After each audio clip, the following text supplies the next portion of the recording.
On n'attendait plus que lui, c'est le LG G3. Alors pas de grosse surprise à la conférence de presse londonienne, toutes les spécificités avaient fuité. Bon, ça va être l'occasion de le prendre en main, de se faire une première opinion sur ce super produit et puis de le comparer aux concurrents, l'Xperia Z2 et le Samsung Galaxy S5. Allez, on le prend en main.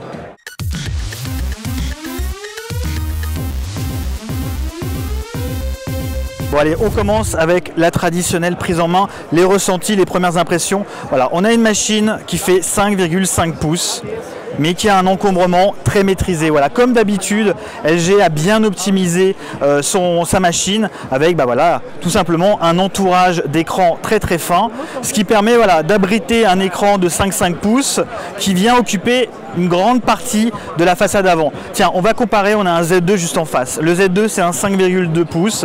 Ben voilà, là on se rend compte que les deux machines sont à quelque chose près équivalentes en termes d'encombrement, en termes de format, sauf que d'un côté, voilà, on a quand même pas mal de place de perdu chez Sony, et de l'autre, chez LG, ben voilà, on a une machine qui est beaucoup plus compacte. Voilà, les touches tactiles d'Android permettent aussi d'avoir une optimisation du format. J'ai comparé par rapport au Z2, on va comparer par rapport à l'autre coréen, le Samsung S5.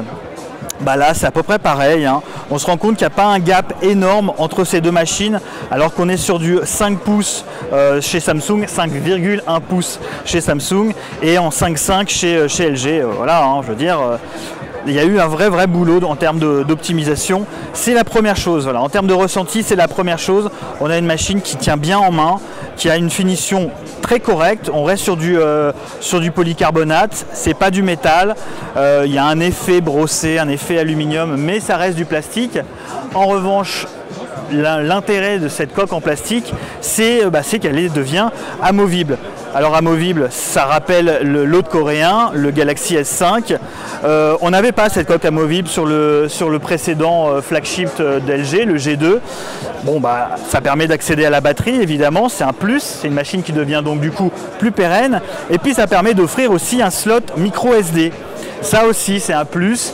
Le LG G2, en tout cas la version européenne du LG G2, n'avait pas ce slot pour carte mémoire. C'est un vrai plus. Tiens, on reste derrière. Ici on a un haut-parleur qui délivre une puissance assez importante pour du smartphone sur le segment, puisqu'on est sur 1 watt de restitution sonore. Donc c'est puissant, c'est péchu. Malheureusement, ça ne viendra pas concurrencer, à mon avis, un Z2 qui lui a deux haut-parleurs en façade, ou un HTC One M8 qui également a deux haut-parleurs en façade et un traitement audio assez poussé. Il y a aussi un traitement audio sur ce LG G3. On fera un petit comparo, tiens, niveau son, ça peut être intéressant. Voilà, donc j'ai dit, la prise en main est franchement confortable. Effectivement, c'est un 5,5 pouces, mais ceux qui ont des grosses mains, à mon avis, pourront s'en sortir. L'affichage, l'affichage, c'est aussi une nouveauté et c'est un élément que souhaite différenciant LG. On est sur la première fois sur du Quad HD. QHD, donc de la définition, c'est du 2000 à 560 pixels par 1440 pixels. Ça fait du 538 ppi. À titre de comparaison, un Samsung Galaxy S5, c'est du 432 ppi, je crois. Ouais, c'est ça, ça doit être 432. Bon, c'est de l'argumentaire marketing. Vos rétines ne distingueront pas les différences passées les 350 voire 400 ppi, pixels par pouce. Mais bon, chez LG, on parle de valorisation des contenus type, alors évidemment type photo, mais également de la BD, donc des romans graphiques, tout ce qui nécessite finalement une très haute définition. On reste évidemment sur de l'IPS. On verra, on fera un point précis sur cet écran qui est franchement bluffant. On a une dalle qui est magnifique avec plein de sous-pixels. Non, en termes d'affichage, c'est vraiment béton. Et puis encore une fois, on a cette impression d'avoir un écran en main en fait. Cet écran prend toute la façade avant, c'est vraiment très agréable. Allez, on va passer un petit peu au capteur photo. Là aussi, LG compte se différencier. D'abord en façade, alors vous le savez, c'est la tendance du selfie. Alors, selfie, on en a évidemment en façade avec un capteur, sauf que à la différence des autres fabricants type Huawei qui monte à 8 mégapixels en façade, ou HTC avec son One qui est à 5 mégas, chez LG on reste en 2,1 mégapixels, donc même tarif que le S5 ou que le Z2.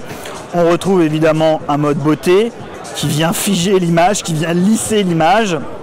Et puis quelque chose d'assez amusant, c'est le contrôle gestuel du selfie, de l'autoportrait. Voilà, est-ce qu'il va reconnaître ma main? Oui, je ferme la main et voilà, ça déclenche la photo. Voilà, donc ça c'est bon, c'est la tendance selfie, en tout cas chez LG. De 1, c'est sûr que c'est quand même un petit peu moins que chez HTC ou Huawei. Bon, encore une fois, ça ne parlera pas forcément à tout le monde. Ce qui parle déjà un peu plus, c'est à l'arrière. Alors à l'arrière, qu'est-ce qu'on a? On a un capteur de 13 mégapixels, capteur rétro-exposé classique, sauf qu'ici, il est stabilisé de manière optique. Ce n'est pas un stabilisateur numérique comme ce qu'on trouve assez régulièrement sur ce type de machine. Non, c'est un stabilisateur optique. Donc du coup, forcément pour les tremblements, les micro-tremblements pour les vidéos, c'est un vrai plus. Et il y a un autre plus qu'on souhaite voilà, insister chez LG, c'est l'assistant autofocus au laser. Alors on va essayer de prendre une photo. Je doute qu'on voit ce laser, mais on va essayer. Non, on voit rien du tout, c'est pas grave. C'est un assistant autofocus laser qui permet de prendre une photo de manière ultra rapide. Chez LG, on parle d'une mise au point 0,26 secondes. 0,26 secondes. Voilà, de tête. Évidemment, on vérifiera ça. Bon, ça a l'air quand même très rapide. Comme d'habitude, on ne va pas faire le tour de tous les réglages possibles, mais il y en a un paquet. Voilà, ça c'est aussi une richesse logicielle qu'on trouve chez les différents fabricants. Non, la différence ne se fera pas là, la différence elle se fera vraiment sur la rapidité de la mise au point et sur la stabilisation en vidéo.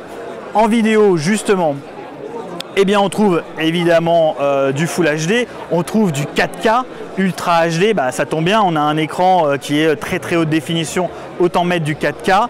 Le 4K, on en trouve chez Sony, on en trouve chez Samsung, c'est pas vraiment nouveau. Et là aussi, c'est un peu un argumentaire marketing. Tant que vous n'avez pas la chaîne de valeur télé pour en profiter, ça ne sert pas à grand chose.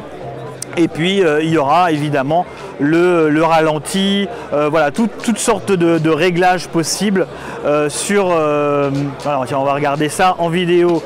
On a donc l'UHD, le 4K, et puis on a le slow motion. Hop, le slow motion, je l'ai vu.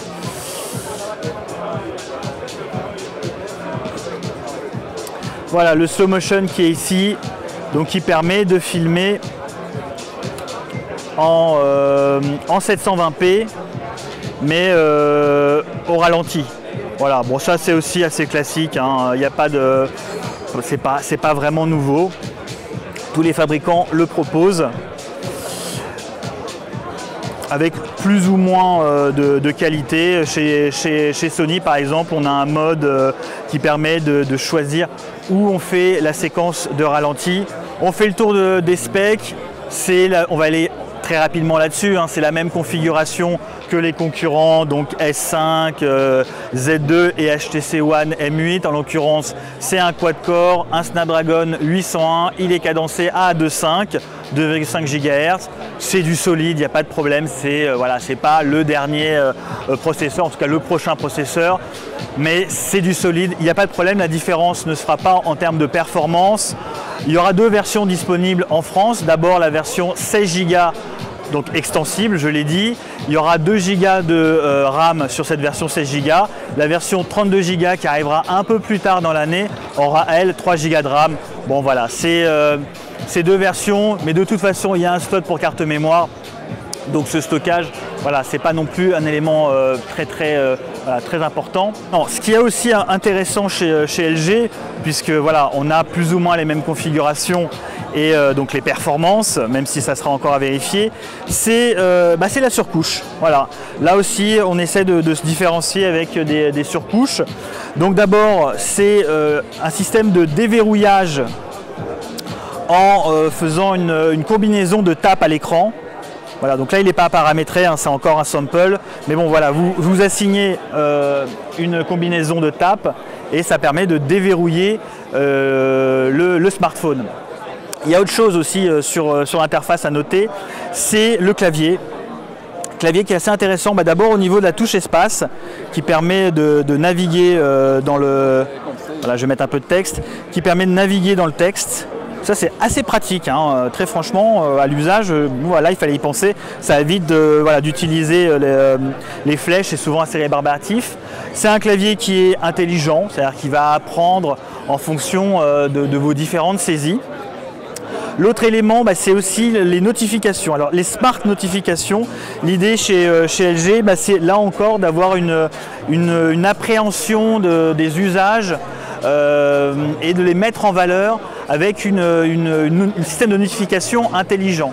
Donc typiquement, voilà, selon la fréquence d'appel de votre femme, vous allez recevoir une notification qui va vous dire voilà, à 18 h tu as pris l'habitude d'appeler ta femme, là tu ne l'as pas appelée.